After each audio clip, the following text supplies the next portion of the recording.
Good morning to all the participants from around the world, and welcome to the International Conference on Federalism in Times of Crisis.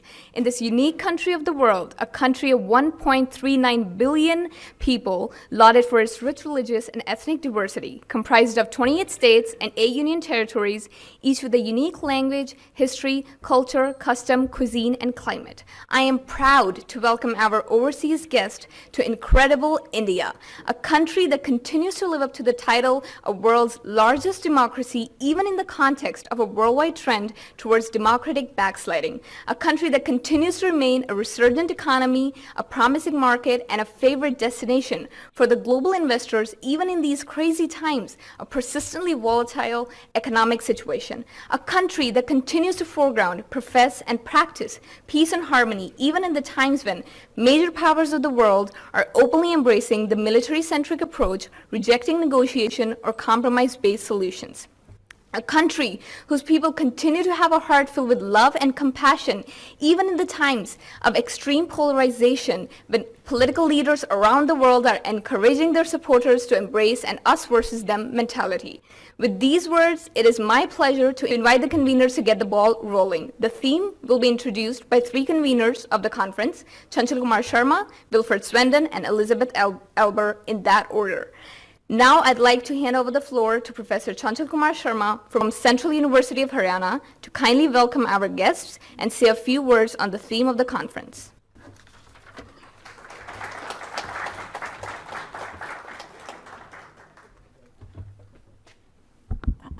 Good morning.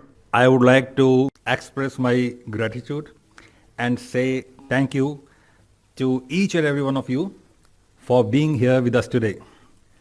My sincere appreciation to all of you who accepted our invitation and generously helped in making this conference come together.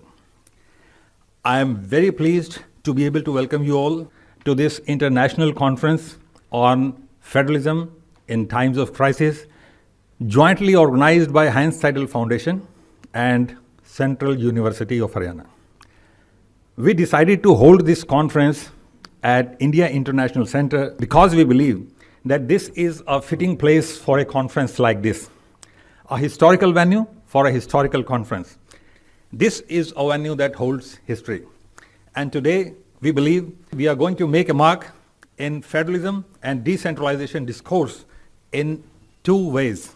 First, this conference features the latest research on crisis management at a moment when countries, policymakers, and governments are grappling with multiple and momentous crises, or a perma-crisis of sorts that stretches well beyond the pandemic, economic recession, and wars. Secondly, and quite significantly, this conference brings together well-known international experts of scholarly prominence and academic excellence from various international organizations, think tanks, and academic institutions around the world. It's indeed a great privilege and an honor for me to welcome this very distinguished group of around 40 internationally acclaimed experts, some of whom will join online, coming from 14 countries across 6 continents. It's our pleasure to have with us so many leading experts to discuss and debate multi-level governance in times of multifaceted crisis.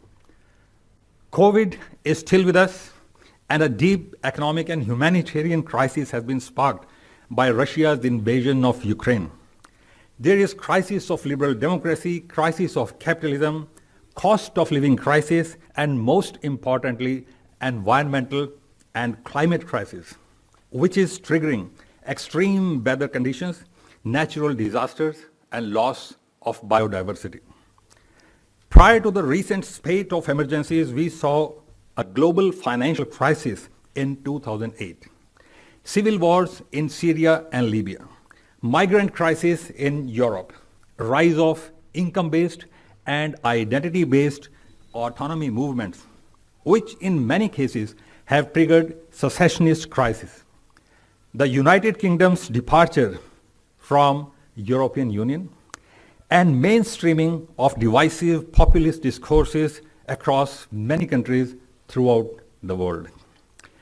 Today's concatenated global crisis is underpinned by a political dynamic where the basic tenets of democracy, including the rights of minorities, freedom of press, and the rule of law, have come under attack worldwide in the context of a scary rise of the divisive ideologies of populism, narrow nationalism, ethnic and religious intolerances, racism, and xenophobia.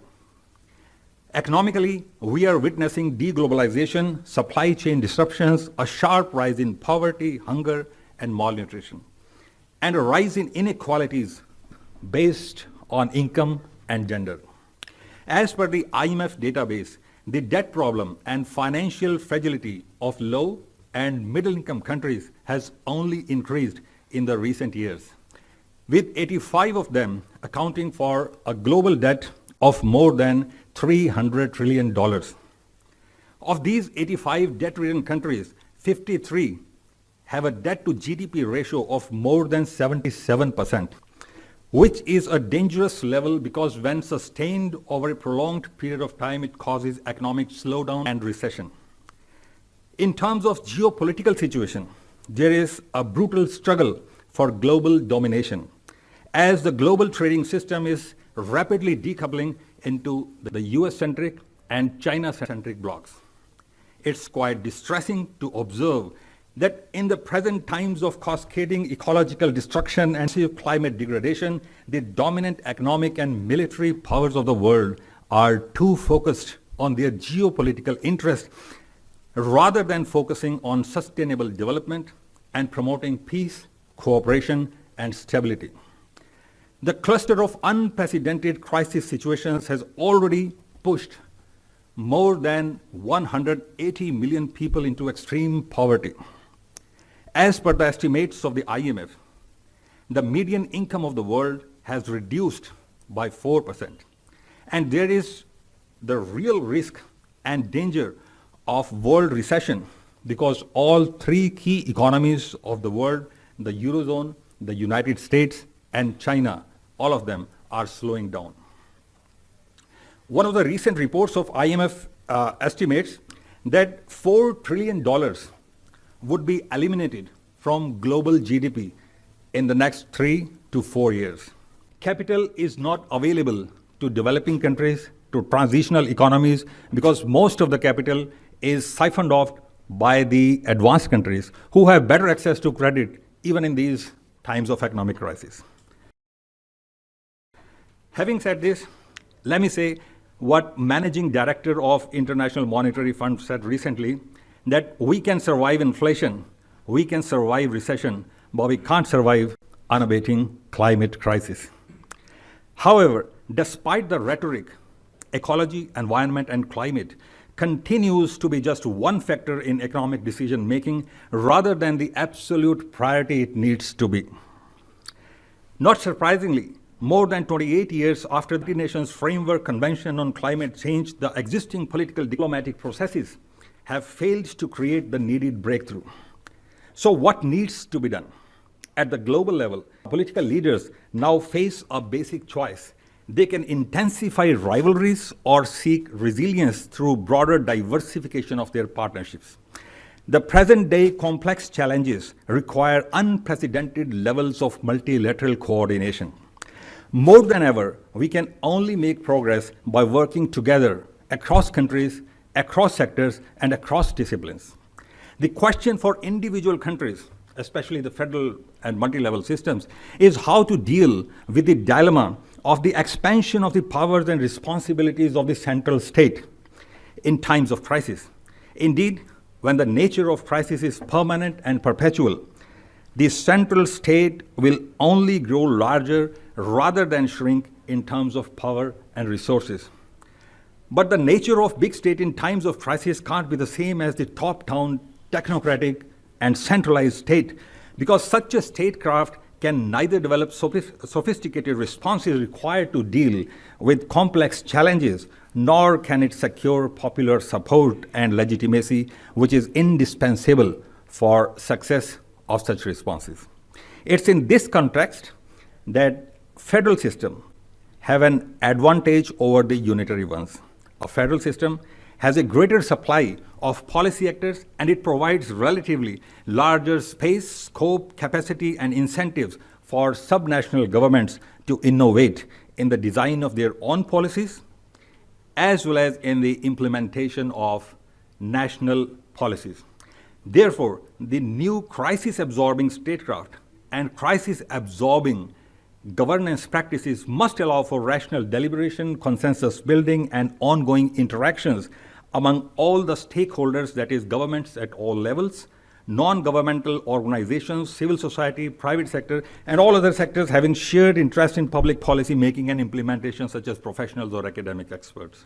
So we should not just think in terms of center-state relations or center-state interactions only, but center-state, local, civil society, networks based on specific issues or crisis situations. The central government can set a framework, but ultimately it's the local communities and local administrations who know best how to respond. They hold the key to an effective response. They are the shock absorbers we need in a world of shocks. Therefore, the local levels must be empowered with financial autonomy and freedom to take action based on their comparative advantages. Finally, as dealing with large-scale crisis events becomes the new normal for governments, businesses, public administrations, and civil society organizations around the world, we need better, faster, real-time as well as agile research synthesis that provides us with robust decision-making knowledge. Our understanding of which solutions work and which don't is still very limited.